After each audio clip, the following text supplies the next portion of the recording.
Mi nombre es Mayra Whitmore. Tengo 34 años. Soy residente de cardiología y madre soltera de gemelos de 3 años. Hace 2 meses, estaba tendida en una sala de emergencias, con una hemorragia interna tras un accidente de auto. Con las manos temblando, marqué el número de mis padres. Necesitaba a alguien, a cualquiera, que cuidara a Lily y Lucas por unas horas mientras los médicos intentaban salvarme la vida. La respuesta no fue una llamada, sino un mensaje en el chat familiar. Siempre ha sido una molestia y una carga. Esta noche tenemos entradas para ver a Taylor Swift con Vanessa. Arréglatela sola. Así lo hice. Desde la cama del hospital llamé a un servicio de niñeras de emergencia. Pagué el triple de la tarifa habitual y tomé una decisión que lo cambió todo. Corté el contacto por completo. Las cuotas mensuales de la hipoteca, el seguro médico, las reparaciones del coche, todo lo que había pagado en silencio durante 8 años, terminó ese día. 2 semanas después, alguien llamó a mi puerta. Antes de contar quién era y qué ocurrió, tómate un momento para dar me gusta y suscribirte si realmente disfrutas esta historia. Deja un comentario con el lugar desde donde me ves y la hora que es allí. Me encanta leerlos. Ahora, volvamos al principio. Crecí en la casa de los Carver aprendiendo que el amor tenía jerarquías. Mi hermana mayor, Vanessa, era la favorita. Siempre lo fue. 3 años mayor, naturalmente hermosa y con un carisma que iluminaba a mis padres cada vez que entraba en una habitación. Cuando dijo que quería dedicarse al diseño de moda, mamá lloró de felicidad y papá la llamó nuestra pequeña visionaria. Cuando yo dije que quería ser médica, papá solo asintió. Es práctico, nada más. Me convencí de que no importaba. Me refugié en los libros, aprobé todos los exámenes y logré entrar a una de las mejores facultades de medicina del país. 4 años de carrera, 4 de medicina y 3 de residencia en cardiología. El día de mi graduación debía ser uno de los más importantes de mi vida. Mis padres llegaron 2 horas tarde. Perdón, cariño, dijo mamá sin mirarme. Vanessa tenía una reunión urgente con un posible inversor y tuvieron que dejarla primero. No hubo flores ni cena de celebración, solo una foto rápida en el estacionamiento antes de irse, porque Vanessa necesitaba apoyo emocional. 3 años antes, en el primer desfile de Vanessa, toda la familia voló a Nueva York, hotel de 5 estrellas y asientos en primera fila. Papá publicó 17 fotos en redes con mensajes de orgullo. Yo recibí una foto en un parking y un tibio felicidades. Me repetí que tenía sentido. La moda es competitiva. Ella necesitaba más apoyo. La medicina es estable. Yo podía arreglármela sola. Lo que no sabía entonces era que el favoritismo no era solo emocional, también financiero, y que yo estaba pagando la cuenta. Empezó hace 8 años, justo después de terminar medicina. Papá me llamó una noche, incómodo. Estaban justos de dinero y la hipoteca vencía. ¿Puedes ayudarnos? Solo esta vez. Transferí $1,400 esa misma noche.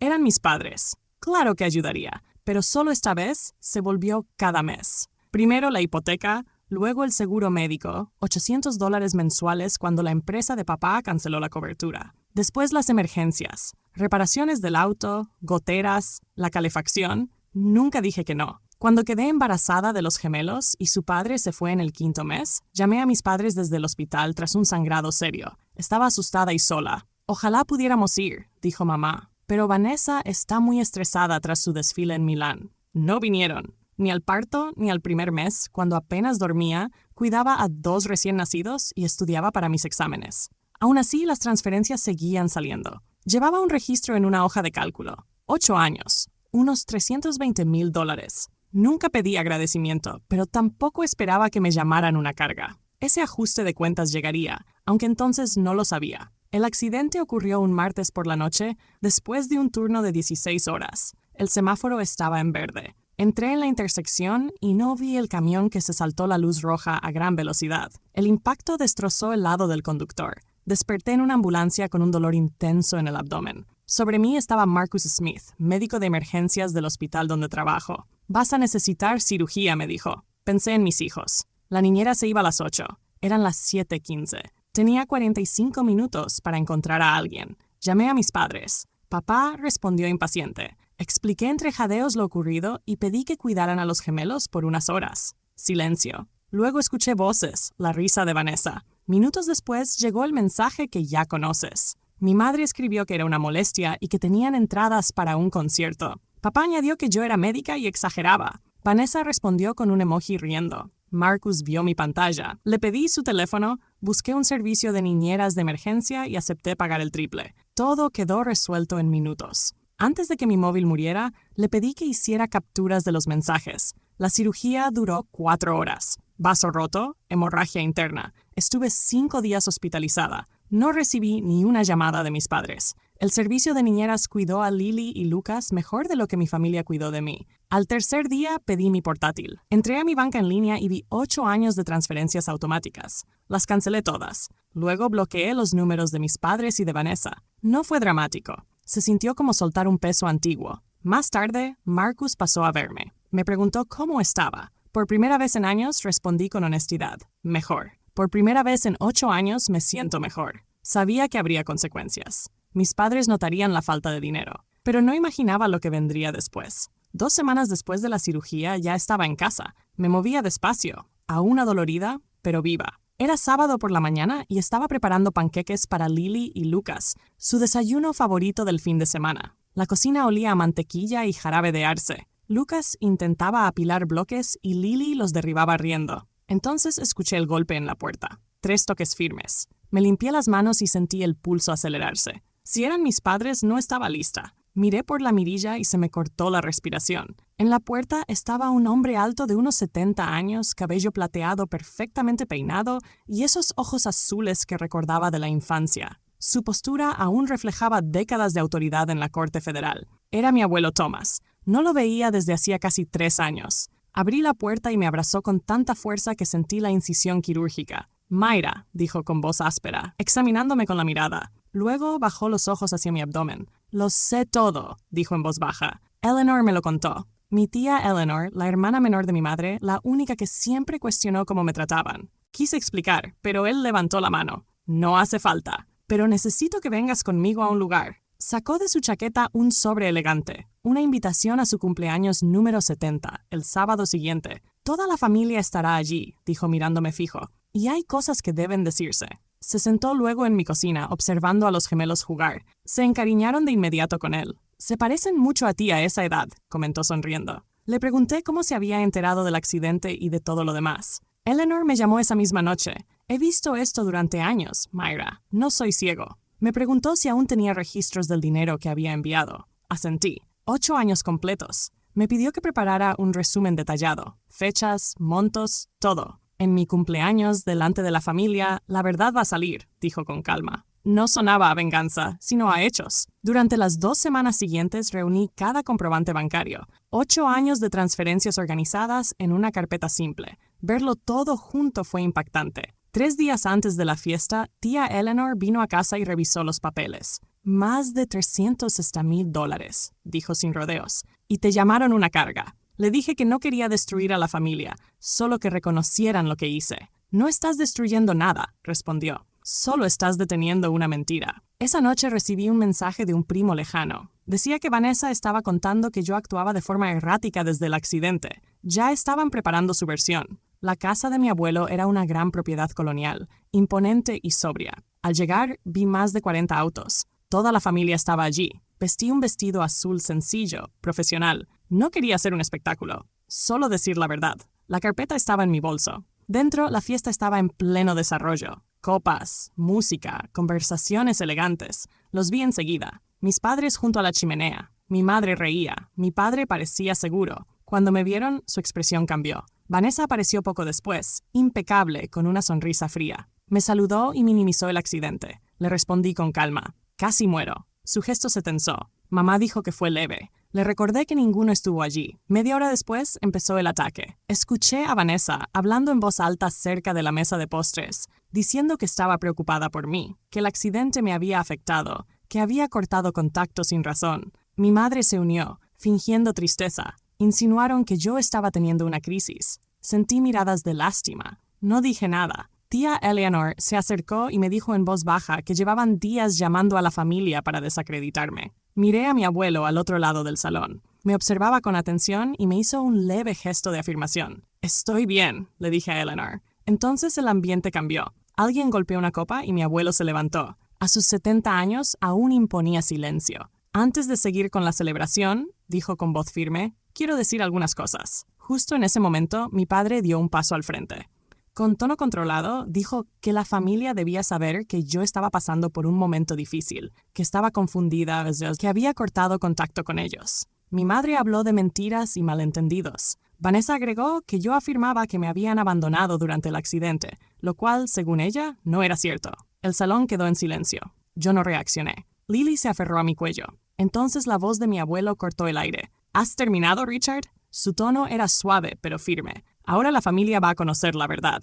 Caminó al centro del salón y preguntó directamente quién había pagado la hipoteca de la casa de mis padres durante 8 años. El rostro de mi padre palideció. Mi abuelo sacó la carpeta. Explicó que había registros de 96 pagos consecutivos desde mi cuenta. Un murmullo recorrió la sala. Abrió la carpeta y empezó a leer cifras. Hipotecas, seguro médico, reparaciones, apoyo financiero para Vanessa. Más de $364,000. El silencio era absoluto. Tía Eleanor aclaró que eso equivalía a varios años de salario promedio y que yo lo había hecho mientras terminaba mi residencia y criaba gemelos sola. Mis padres no pudieron responder cuando mi abuelo preguntó cuántas veces me habían agradecido o cuántas veces me habían acompañado cuando los necesité. Mi madre lloraba de verdad ahora. Ella siempre pudo con todo, dijo mi padre. Porque tuvo que hacerlo, respondió mi abuelo. Luego leyó el mensaje que recibí desde la ambulancia, el texto exacto. El salón estalló en reacciones. Vanessa intentó justificarlo, pero nadie la apoyó.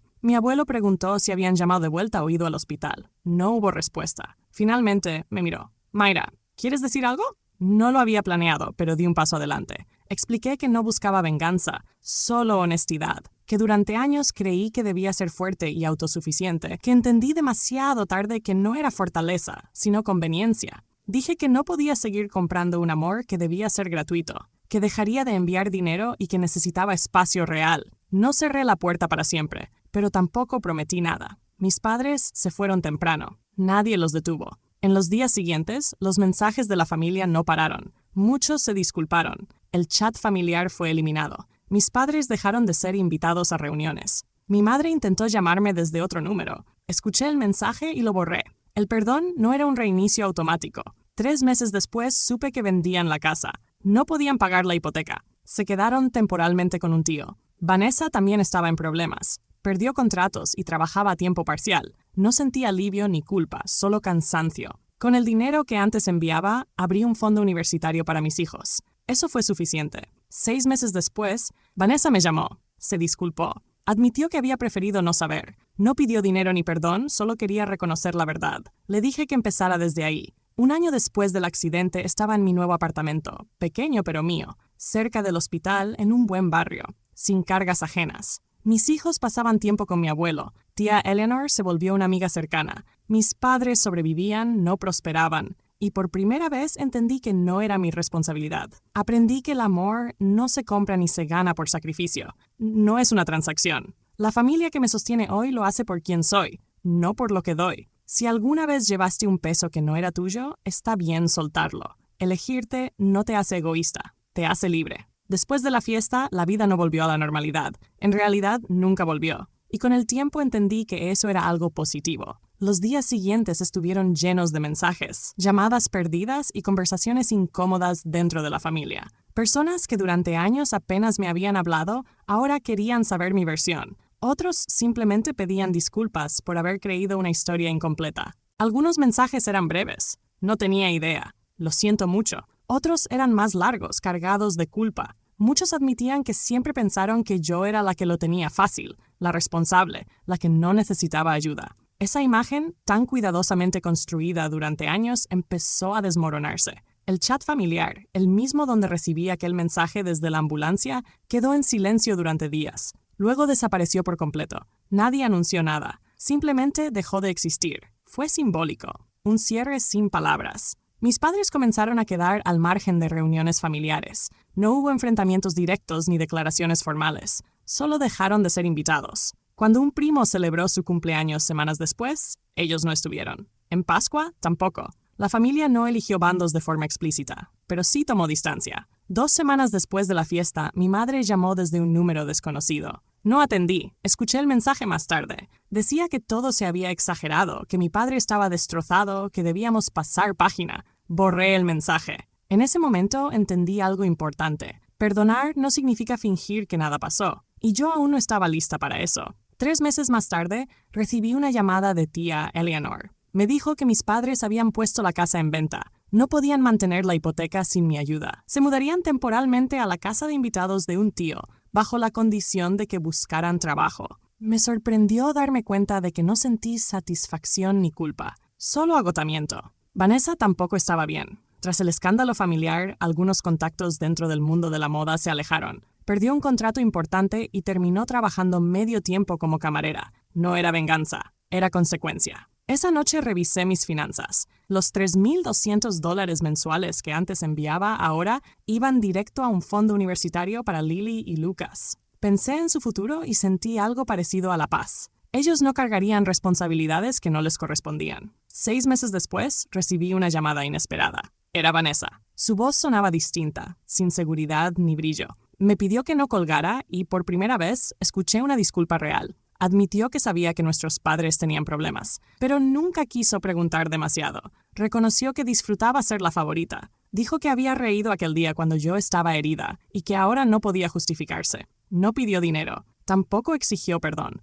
Solo quería decir que finalmente lo veía todo con claridad. Le respondí con calma. Entonces, empieza desde ahí. Hazte cargo de tu vida. Dijo que lo intentaría. Colgué sin rencor, pero también sin promesas. 1 año después del accidente, me mudé a un apartamento nuevo. No era grande, pero estaba cerca del hospital y en una buena zona escolar. Era mío, sin pagos ocultos, sin deudas emocionales. Solo lo necesario para vivir y cuidar a mis hijos. Mi abuelo se volvió una presencia constante en nuestras vidas. Cada semana llevaba a los gemelos al parque o al zoológico.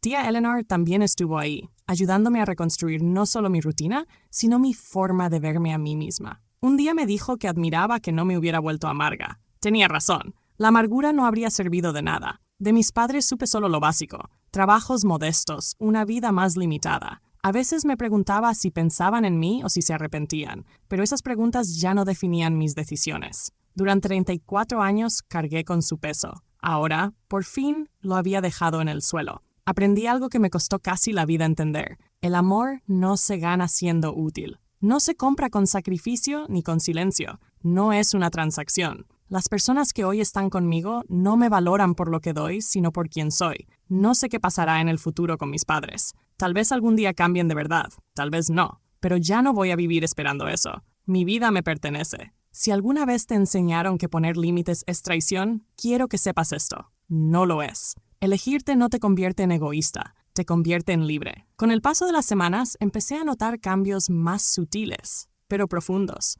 No solo en mi entorno familiar, sino en mí misma. Por primera vez en años, no vivía con la expectativa constante de resolver problemas ajenos. Mi teléfono ya no vibraba con solicitudes de dinero disfrazadas de urgencias. Mi agenda no giraba alrededor de crisis que no había creado. En el hospital, mis colegas notaron la diferencia. Marcus fue el primero en decirlo. Una tarde, mientras tomábamos café entre turnos, me miró con atención y comentó que parecía más tranquila, más presente. No le di muchos detalles, no hacía falta. Él había estado allí desde el principio y entendía más de lo que decía. Mis días seguían siendo exigentes. La residencia no se volvió más fácil y criar gemelos sola seguía siendo un desafío diario. Pero había algo distinto. El cansancio ya no venía acompañado de resentimiento. Estaba agotada, sí, pero por razones que elegía y aceptaba. Los fines de semana se transformaron. Antes solían estar marcados por llamadas familiares tensas o por la sensación de que debía hacer más. Ahora eran simples.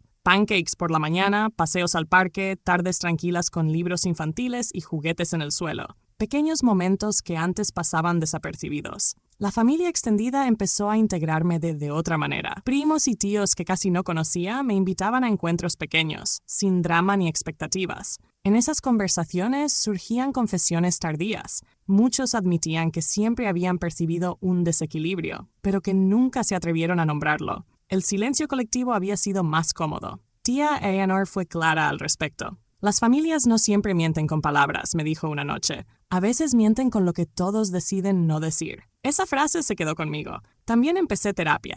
No porque estuviera rota, sino porque quería entender por qué había aceptado durante tanto tiempo un rol que me hacía daño. Descubrí patrones aprendidos desde la infancia. Complacer, no molestar, ser útil para merecer afecto. Reconocerlos fue incómodo, pero necesario. En una de esas sesiones, la terapeuta me preguntó cuándo había sido la última vez que pedí ayuda sin sentir culpa. No supe responder. Eso me dijo todo. Mientras tanto, mis padres seguían intentando de forma indirecta restablecer contacto. Mensajes a través de terceros, comentarios enviados por familiares, nada directo.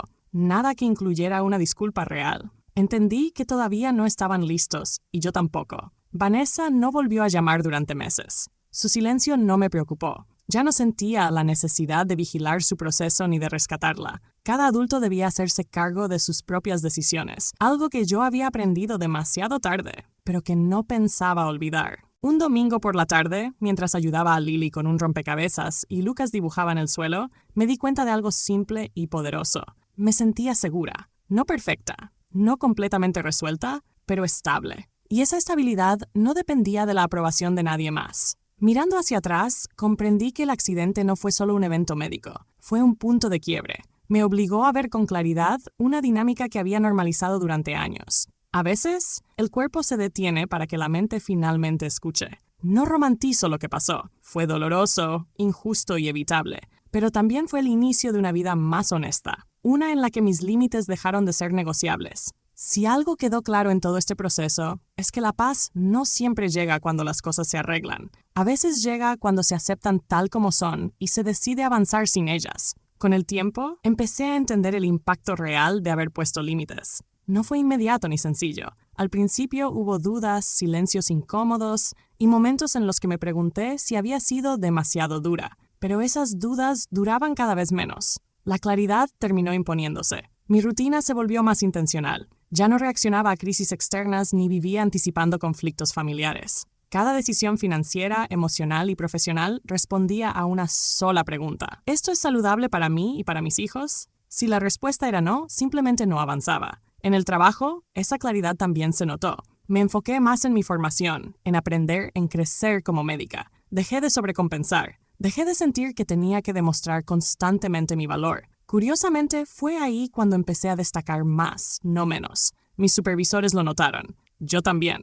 Marcus siguió presente, sin invadir, sin exigir explicaciones. A veces solo compartíamos silencio y café. Otras veces hablábamos de cosas simples. Esa constancia tranquila fue, en muchos sentidos, una forma de apoyo que nunca había experimentado antes. En el plano familiar, el reordenamiento continuó. Algunos parientes se alejaron de forma natural. Otros se acercaron con una honestidad nueva. Entendí que no todas las relaciones sobreviven cuando dejan de basarse en la conveniencia. Y eso estaba bien. Tía Eleanor fue directa una tarde mientras caminábamos por el parque con los niños. Cuando dejas de sostener estructuras injustas, me dijo, se caen solas. No lo dijo con rencor, sino como un hecho. Tenía razón. Mis padres seguían intentando, a través de terceros, suavizar la situación. Mensajes ambiguos, recuerdos compartidos, intentos de nostalgia. Nada incluía una asunción clara de responsabilidad. Eso confirmó algo importante. El problema no había sido un malentendido, sino un patrón. Vanessa, por su parte, empezó a reconstruir su vida lentamente.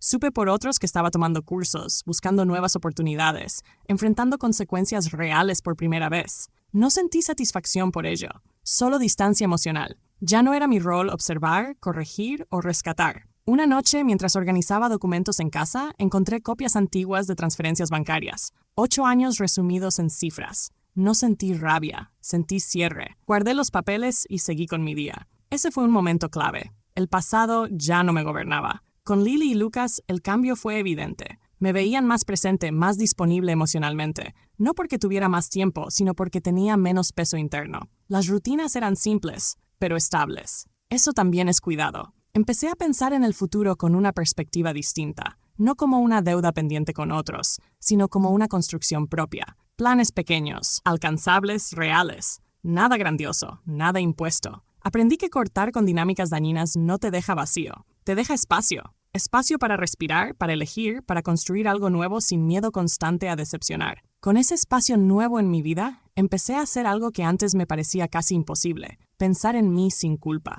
No como madre, no como médica, no como sostén de otros, sino como persona. Fue un proceso gradual, sin revelaciones dramáticas, pero constante. Empecé por decisiones pequeñas. Dormir cuando podía sin sentir que debía estar resolviendo algo más. Decir que no a turnos extra cuando no eran necesarios. pedir ayuda puntual con los gemelos sin justificarme. Cada gesto parecía mínimo, pero juntos marcaron una diferencia real. En terapia comencé a hablar del concepto de lealtad. Durante años había confundido lealtad con sacrificio absoluto. Aprendí que ser leal a otros no puede implicar traicionarse a uno mismo. Esa idea tan simple cambió la forma en que entendía mis relaciones. Marcus siguió siendo una presencia constante, no como salvador ni como solución, sino como alguien confiable. Una noche después de un turno largo me acompañó a casa. Hablamos de trabajo, de los niños, de cosas cotidianas. Antes de irse, me dijo algo que se quedó conmigo. No tienes que demostrar que mereces estar aquí. Nunca nadie me lo había dicho así. En el ámbito familiar, el silencio se volvió más honesto. Ya no había reproches constantes ni intentos de manipulación directa. Algunos parientes seguían distantes, otros más cercanos. Acepté que no podía controlar cómo cada uno interpretaba lo ocurrido. Tampoco era mi tarea hacerlo. Mis padres dejaron de intentar contactarme con la misma frecuencia. Supe que seguían ajustándose a una vida más limitada, aprendiendo a valerse por sí mismos. No sentí alivio ni tristeza profunda. Sentí neutralidad, y eso para mí fue un avance. Vanessa no volvió a aparecer de forma directa. Su proceso seguía su curso, separado del mío. Por primera vez, no me sentí responsable de entenderlo ni de intervenir. Cada camino era independiente. 1 año y medio después del accidente, me encontré revisando fotos antiguas. Algunas mostraban momentos familiares felices, no los negué, pero tampoco los usé para justificar lo que vino después. Las dos cosas podían existir al mismo tiempo. Miré a Lily y Lucas dormir esa noche y entendí algo con absoluta claridad. El mayor legado que podía darles no era estabilidad económica, sino un modelo sano de límites y respeto propio. Quería que crecieran sabiendo que el amor no exige desaparecer para complacer a otros. La vida que estaba construyendo no era perfecta ni libre de dificultades, pero era coherente. Y esa coherencia me daba una tranquilidad que nunca había tenido. Al mirar todo en perspectiva, entendí que mi historia no trataba solo de un conflicto familiar, ni de dinero, ni siquiera del accidente. Trataba de identidad, de cómo durante años había definido mi valor en función de lo útil que era para otros y de cuánto podía soportar sin quejarme. Durante 34 años creí que el amor se ganaba, que si daba lo suficiente, si sacrificaba lo necesario y pedía poco a cambio, algún día sería vista de verdad. Me equivoqué. El amor no es una recompensa por ser conveniente, no es una transacción ni un saldo a favor, y nunca debería doler de forma constante.